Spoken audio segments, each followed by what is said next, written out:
Luther Campbell, Uncle Luke, formerly of Two Live Crew, asked a question on Twitter that kicked up a firestorm. It already has, we're like almost not even 24 hours later, and it has over 5,000 likes, over 6,000 likes, over 5,000 responses, over 2,000 retweets and quote tweets. And so many people responded that he actually opened up a Twitter space to have the discussion. And he actually invited two people that responded to his tweet to join the Twitter space and chime in. Those two people were Jemele Hill and Joy Reid. They responded to his tweet, but they didn't join the Twitter space to chime in. So he says, in addition, he plans to hold it again, but I listened to the Twitter space and it was interesting because you had a lot of people on the Twitter space offering a variety of opinions. You had some people talking about how, well, the Democrats, they're better than the Republicans. Democrats, they actually conduct outreach to Black people. They actually seem to like Black people, whereas Republicans just like have no respect for Black people. So why would we vote for them? Other people gave perspectives like, well, hey, listen, our ancestors fought for this, so we have to respect them. We have to honor their sacrifices by voting. We have to honor their sacrifices by voting. So we can't just by not voting, by leaving this alone, by walking away, that'll dishonor the ancestors. There were other perspectives. One of those perspectives was from Greg Marcel Dixon, who's running for office against James Clyburn.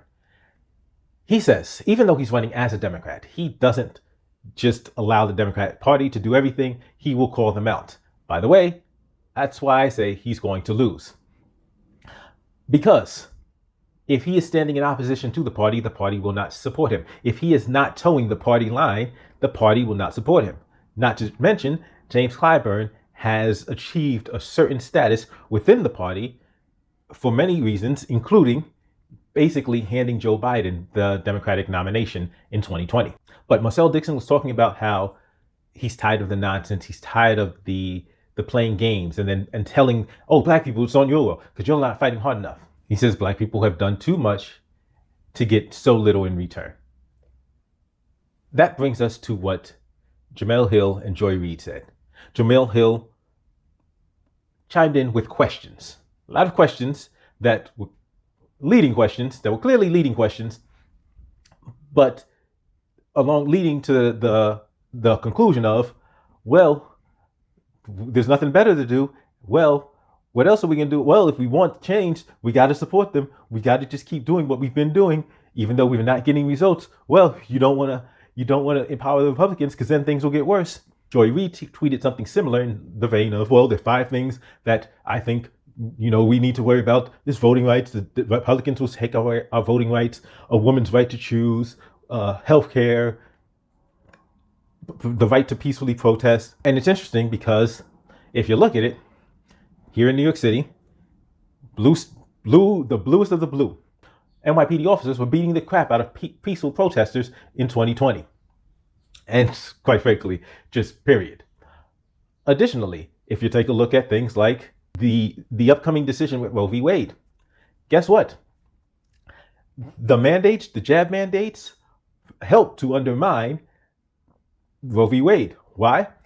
Because people will say, oh, no, they're not connected. It's apples and oranges. But the Supreme Court saw it differently. Because the Supreme Court, in order to justify placing restrictions on abortion, which the Supreme Court did in Roe versus Wade, a lot of people don't realize Roe versus Wade does not say a woman has an unlimited right to an abortion. That's what Roe argued. The Supreme Court said, no, you don't. Guess why you don't? Because of things like Jacobson v. Massachusetts. They specifically mentioned the court case that authorized the government to force vaccinations. That's one of the reasons that they use to justify why they can infringe on a woman's choice on whether or not to keep her pregnancy. So they said, hey, third trimester, we can prohibit abortions.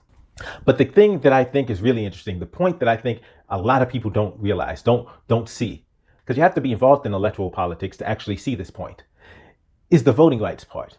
You see, yes, great to vote. Only problem is, who are you voting for? If your choices are handpicked to be dumb and dumber, evil and eviler, horrible and horrible, trash and garbage, dung and crap, if those are your choices, it's not much of a choice. And that's where the political system is right now, where you have these two parties who control who we get to actually vote for on the ballot. Because what Jamel Hill, Joy Reid, and even people like Roland Martin don't want to talk about is ballot access, because the ballot access laws are the road to third parties. So, like when Michelle Obama gets up in front of people and says in 2020, and she said the same thing in 2016, don't waste your vote on a third party. They can't win. It's too serious. What she's not telling you is your vote matters in whether or not that third party actually exists. Case in point, here in New York State, in order to become an officially recognized party in New York State, the party needed to have a gubernatorial candidate, a candidate for governor, get at least 50,000 votes. That was the rules. 2018, we had the governor's race. There was a gentleman, a brother, who ran for governor as a libertarian, got over 90,000 votes. He got official party status for the Libertarian Party of New York, first time in New York history. Cool. The government didn't like it. The Democrats didn't like it. Because the Democrats are scared of libertarians. The Democrats are scared of choices. They don't like another choice on the ballot that people could say, wait a minute, you talk about criminal justice, they're actually about it. So what the Democrats decided to do was change the rules. Like I said, every 4 years, 50,000 votes. That was the criteria. In 2020, in the midst of a global pandemic, during the lockdowns, the Democrats changed the rules. The Democrats changed the rules to be, now you needed to get 165,000 votes every 2 years, starting that year. Starting in 2020, you needed to get 165,000 votes. Starting in the year of the global pandemic, when the state is locked down, you now needed to get more than 3 times the amount of votes to continue existing as an official party. You know what New York Democrats did? They killed third parties in 2020, along with a bunch of elderly people in nursing homes, and that's an even bigger tragedy. But this is what the government did. This is what the Democrats did.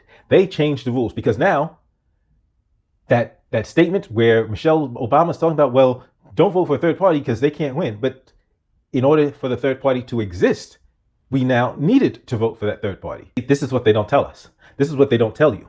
They don't tell you that there are rules that exist just to be able to get on the ballot, just to be able to have another option, other choices. They don't want us to know that because they don't want us to have other choices. They're making the rules, and they make the rules as stringent and as difficult as they can. And then they don't tell you what you need to do to get around those rules, because not even to get around those rules, but just to fulfill those rules. Because to get a third party on the ballot now in New York State, you need to vote in the governor's races for a third party candidate and in the presidential race for a third party candidate. But those same people will get up on stage, will get up on front of TV and tell you not to waste your vote. But if you vote for the third party candidate and get that third party to become an official party, it's not a wasted vote. You've accomplished something. But they want us to think that if that person, if that party isn't in the White House, isn't in the governor's mansion, isn't in the city hall, that you've wasted your vote, because they don't want us to know the rules of the game. But you will have shills like Jamel Hill, like Joy Reid, who will continue to play this game and run cover for the Democrats, because they are owned, operated, and paid for by the Democrats. I am not. As always, don't forget to give me a thumbs up, like, share, subscribe if you haven't already. And if you disagree with me, feel free to give me a thumbs down and tell me why in the comment section you disagree. Let's change the world.